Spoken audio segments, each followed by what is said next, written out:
Salam alaikum wa rahmatullah et bienvenue dans cette nouvelle vidéo où nous allons traiter la correction de l'exercice 63 du deuxième chapitre, dérivation et ses applications, études, fonctions. Le contenu de l'exercice: étudier la concavité de la courbe représentative CF de la fonction f définie par f de x égale 1 divisé par la racine carrée de x moins 1 et déterminer ses points d'inflexion s'il existe. Premièrement, déterminons df l'ensemble de définitions de la fonction f. On a df égale l'ensemble de tous les nombres réels x tels que f de x appartient à R. f de x appartient à R si et seulement si x supérieur ou égal à 0, puisque x se trouve sous la racine, et la racine carrée de x moins 1 différent de 0, puisque cette expression se trouve au dénominateur. Racine carrée de x moins 1 différent de 0 signifie que racine carrée de x différent de 1, ce qui implique que x différent de 1.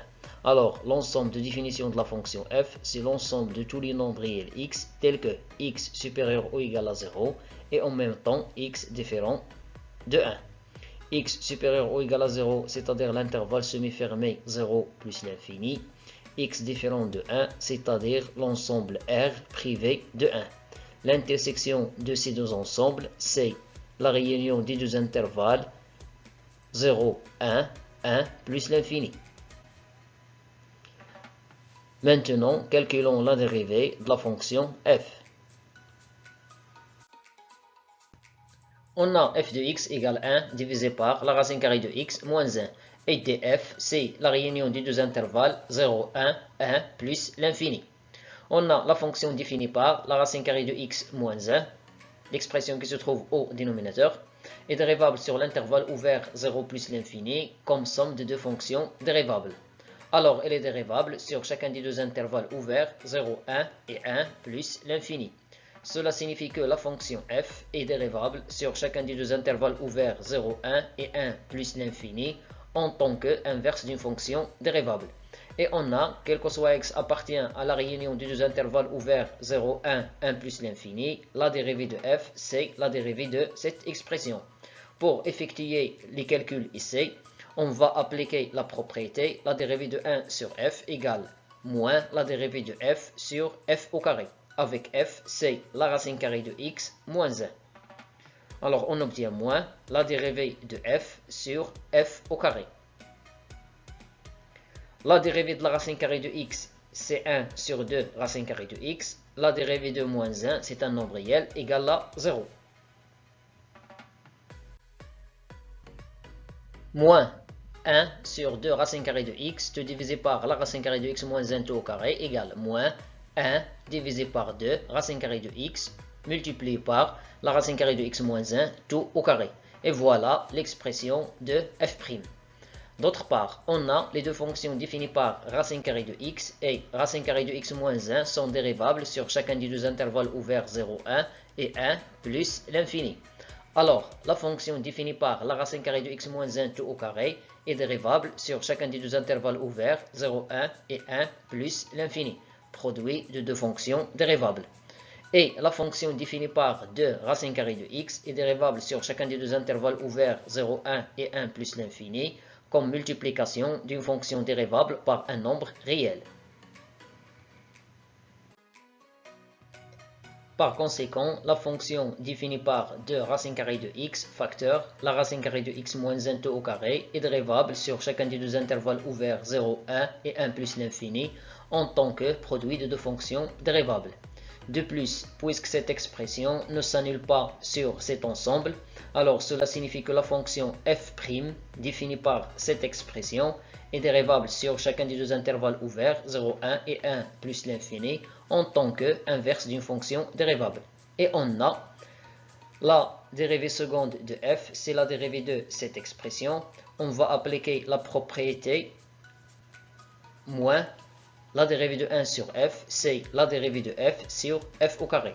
Avec, dans ce cas, f c'est l'expression qui se trouve au dénominateur. Alors, on obtient f' sur f au carré.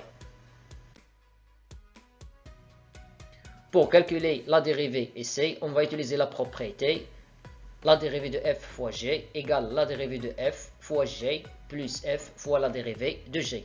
Avec f, c'est 2 racine carrée de x et g, c'est la racine carrée de x moins 1, tout au carré. Pour calculer la dérivée, ici, on va appliquer la propriété, la dérivée de kf, c'est k fois la dérivée de f. Avec k, c'est le nombre 2. Alors, on obtient 2 fois la dérivée de la racine carrée de x. Ici, pour calculer la dérivée, on va utiliser la propriété, la dérivée de f à la puissance n égale à n fois la dérivée de f fois f à la puissance n moins 1. Avec n, c'est le nombre 2, et f, c'est la racine carrée de x moins 1. Alors n fois f' fois f à la puissance n moins 1. 2 moins 1 nous donne 1. X, ou bien racine carrée de x moins 1 à la puissance 1, c'est la racine carrée de x moins 1. Pour calculer la dérivée ici, on va appliquer la propriété. La dérivée de f plus g, c'est la dérivée de f plus la dérivée de g. Alors, on obtient la dérivée de la racine carrée de x moins la dérivée de 1. La dérivée de la racine carrée de x, c'est 1 sur 2 racine carrée de x. Ainsi, la dérivée de la racine carrée de x, c'est 1 sur 2 racine carrée de x. Puis, la dérivée de 1 égale à 0. Alors, ici, on obtient 1 sur 2 racine carrée de x. Le dénominateur reste inchangé. Ici, on va simplifier par le nombre 2. Même chose se répète pour cette expression. Alors, on obtient 1 sur racine carrée de x. D'autre part, racine carrée de x moins 1 tout au carré vaut racine carrée de x moins 1 tout facteur racine carrée de x moins 1. Alors, on va factoriser par le facteur commun 1 sur la racine carrée de x multiplié par la racine carrée de x moins 1. La première expression nous donne racine carrée de x moins 1. La deuxième expression nous donne 2 racine carrée de x. Racine carrée de x plus 2 racine carrée de x égale 3 racine carrée de x. Puis, cette dernière expression égale racine carrée de x moins 1 facteur 3 racine carrée de x moins 1 tout divisé par la racine carrée de x. Entre parenthèses, 2 racine carrée de x, facteur racine carrée de x moins 1 tout au carré, puis tout au carré. Cette dernière expression, c'est l'expression de f seconde. Comme quel que soit x appartient à la réunion des deux intervalles ouverts 0, 1, 1 plus l'infini, cette expression est supérieure strictement à 0. Alors cela signifie que le signe de f seconde de x sur la réunion des deux intervalles ouverts 0, 1 et 1 plus l'infini est celui du produit, c'est-à-dire l'expression qui se trouve au numérateur, la racine carrée de x moins 1 tout facteur 3 fois la racine carrée de x moins 1. Alors déterminons le signe des deux expressions, la racine carrée de x moins 1 et 3 fois la racine carrée de x moins 1. Soit x un élément de la réunion des deux intervalles ouverts 0, 1, 1 plus l'infini. On a la racine carrée de x moins 1 égale à 0. Premièrement, on va déterminer contexte cette expression s'annule. La racine carrée de x égale à 1. J'ai déplacé moins 1 vers le deuxième côté.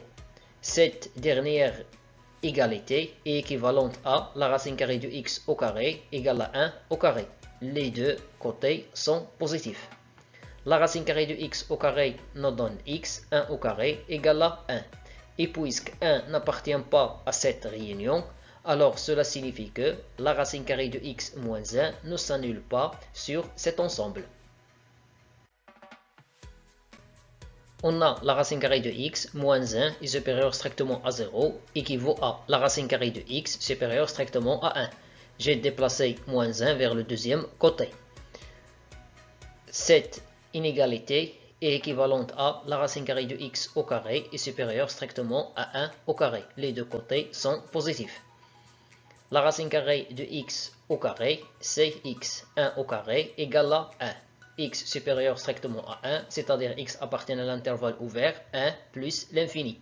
D'où la racine carrée de x moins 1 est supérieure strictement à 0 sur l'intervalle ouvert 1 plus l'infini. Et la racine carrée de x moins 1 est inférieure strictement à 0 sur l'intervalle ouvert 0, 1. On a 3 fois la racine carrée de x moins 1 égale à 0 équivaut à 3 fois la racine carrée de x égale à 1. J'ai déplacé moins 1 vers le deuxième côté, devient 1. Puis je divise les deux côtés par le nombre 3. J'obtiens la racine carrée de x égale à 1 tiers. Cette égalité est équivalente à la racine carrée de x au carré égale à 1 tiers tout au carré. Les deux côtés sont positifs. La racine carrée de x au carré nous donne x. 1 tiers tout au carré égale à 1 sur 9. On a 3 fois la racine carrée de x moins 1 est supérieur strictement à 0 et équivaut à 3 fois la racine carrée de x est supérieur strictement à 1. Puis je divise les deux côtés par le nombre réel strictement positif 3, je garde le même ordre. Alors j'obtiens la racine carrée de x est supérieure strictement à 1 tiers. C'est-à-dire la racine carrée de x au carré est supérieure strictement à 1 tiers tout au carré. Ce qui signifie que x est supérieur strictement à 1 sur 9. Cette inégalité signifie que x appartient à l'intervalle 1 sur 9, 1 union 1 plus l'infini. En résumé, 3 fois la racine carrée de x moins 1 s'annule en 1 sur 9 et 3 fois la racine carrée de x moins 1 est supérieur strictement à 0 sur les deux intervalles 1 sur 9, 1 et 1 plus l'infini. Et 3 racine carrée de x moins 1 est inférieur strictement à 0 sur l'intervalle 0, 1 sur 9. Par suite, le tableau de signe de f seconde de x sur la réunion des deux intervalles ouverts 0, 1, 1 plus l'infini est le suivant. D'après ce que précède, on a la racine carrée de x moins 1 s'annule en 1. À droite de 1, elle est positive. À gauche de 1, elle est négative. 3 fois la racine carrée de x moins 1 s'annule en 1 sur 9. À droite de 1 sur 9, elle est positive. À gauche de 1 sur 9, elle est négative. Puis, on a dit que le signe de f seconde de x, c'est le signe du produit de la racine carrée de x moins 1, tu multiplies par 3 fois la racine carrée de x moins 1. Alors, on obtient 3 ou bien moins fois moins nous donne plus, moins fois plus nous donne moins, plus fois plus nous donne plus. D'après ce tableau, puisque quel que soit x appartient à l'intervalle 1 sur 9, 1, cet intervalle, f seconde de x est inférieur ou égal à 0, cela signifie que la courbe représentative CF est concave sur cet intervalle.